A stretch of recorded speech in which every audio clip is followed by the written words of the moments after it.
Hello everyone. Ever since the birth of capitalism, producers of corporations have freely been trading with competitors to sell goods to consumers for profit. Goods in which we all use today. But do we know if we, as consumers, are contributing to environmental suffering of ecosystems or taking advantage of poor market economies where goods are produced and consequently create a great income disparity within its community, where the rich get richer and the poorer get poorer, evidently increasing poverty? Most consumers in the global economy are blind to this concept of being self-aware of how ethically correct a good is being produced. The truth is we shouldn't have to worry about these things. It shouldn't be the consumer's responsibility to monitor a corporation's impact on a community. That is why the development of CSR, corporate social responsibility, became the main push for sustainable development in growing industries. The Business Dictionary defines CSR as a company's sense of responsibility towards the community and environment, both ecological and social, in which it operates. The concept of CSR was recognized as early as 1916 when J.M. Clark, writing in the Journal of Political Economy, noted that if men are responsible for the known results of their actions, business responsibilities must include the known results of business dealings, whether it's been recognized by law or not. Although CSR wasn't defined then, the principles of business responsibilities were established. United Nations conventions dating back to 1940s have since discussed this idea of CSR, and since the early 2000s CSR is well defined within the business model of global corporations. So what really is CSR? As defined before, it's the corporation's responsibility to take care of the community and environment it operates in.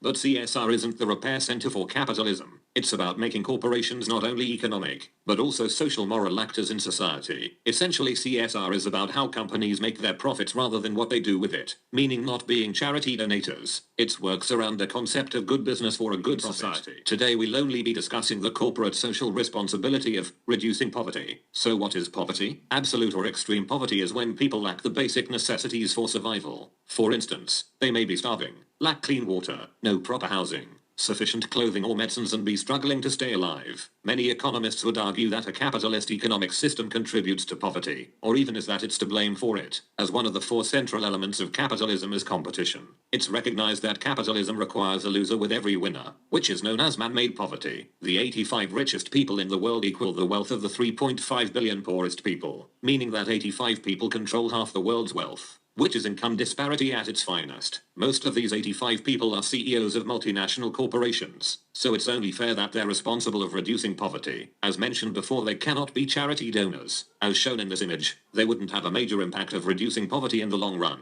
only a short-term monetary fix. So they must focus on contributing to programs and organizations that improve the livelihood of poor regions. But has CSR truly been effective in reducing poverty? The short answer is no, but it sure can be, because a government's effect on regulating corporations' operations is limited due to a globalized economy. It is up to a majority corporations to focus on being CSR in reducing poverty. Coca-Cola has led this idea of being CSR in reducing poverty. Replenish Africa initiative is a CSR campaign. It aims to improve access to clean water for 2 million people in Africa by this year, a $30 million commitment. Coca-Cola is making a difference in 35 out of 55 African countries by building sustainable communities, catalyzing investment in clean water access, improving water and sanitation access for school children, replenishing more than 2 billion liters of water annually back to communities and nature, and empowering women through clean water access and entrepreneurship. The Coca-Cola Company has implemented over 380 community water partnership programs in 94 countries throughout the world since 2005. To add to this, the Bill and Melinda Gates Foundation has a net capital of $53 billion to allocate effectively in improving the livelihoods of people in poor nations. However, the only limitations of companies saying that they are CSR is that they can lie or mislead consumers into believing that the company's operations overseas are helping in reducing poverty. They do this in hope to gain an advantage of increasing sales, as people are more willing to purchase goods that claim they help others in developing countries. This is the case with many companies.